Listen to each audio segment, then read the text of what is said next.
வணக்கம். Welcome to Manishwar real estate. 87 cent நிலம் வந்து விற்பனைக்கு வந்திருக்குங்க. 87 சென்ட் லேண்ட் ஃபார் சேல். இந்த இடம் எங்கே அமைஞ்சிருக்குன்னு பார்த்தீங்கன்னா அன்னூருக்கு அருகாமையில் அமைஞ்சிருக்குங்க. கோயம்புத்தூர் டிஸ்ட்ரிக்ட்ல இந்த ப்ராப்பர்ட்டி வருங்க.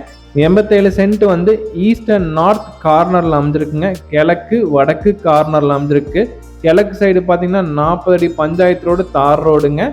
அதே மாதிரி வடக்கு சைடு பார்த்தீங்கன்னா 30 அடி பஞ்சாயத்து ரோடு தார் ரோட்டு மேலே அமைஞ்சிருக்கு. ஈஸ்ட் ஃபேசிங் சைடில் வந்து பார்த்தீங்கன்னா 210 அடி ரோட் ஃபேசிங் கிடைக்குங்க. அதே நார்த் சைடில் வந்து பார்த்தீங்கன்னா 190 அடி ரோட் ஃபேசிங் கிடைக்கும். நல்ல ரோட் ஃபேசிங்க, ரெண்டு பக்கமே ரோடு இருக்குங்க. நல்ல ஒரு இன்வெஸ்ட்மெண்ட்டுக்கு அருமையான ப்ராப்பர்ட்டிங்க. ஃபியூச்சரில் நம்ம வேணால் பாதியாக ஸ்பிட் பண்ணி கூட விற்கலாம். ஒரு ஃபார்ம் ஹவுஸ் பண்ணுறதுக்கு ஒரு நல்ல இடங்க. போர் ஒன்று இருக்குங்க. சர்வீஸ் வேணால் நம்ம வாங்கிக்கலாங்க. லேண்ட் ஓனர் கோட் பண்ணுற ப்ரைஸ் டீட்டெயில்ஸ்ன்னு பார்த்தீங்கன்னா ஒரு சென்ட்டின் விலை வந்து 1,90,000 சொல்கிறாருங்க. ப்ரைஸ் வந்து நெகோஷியபிள்.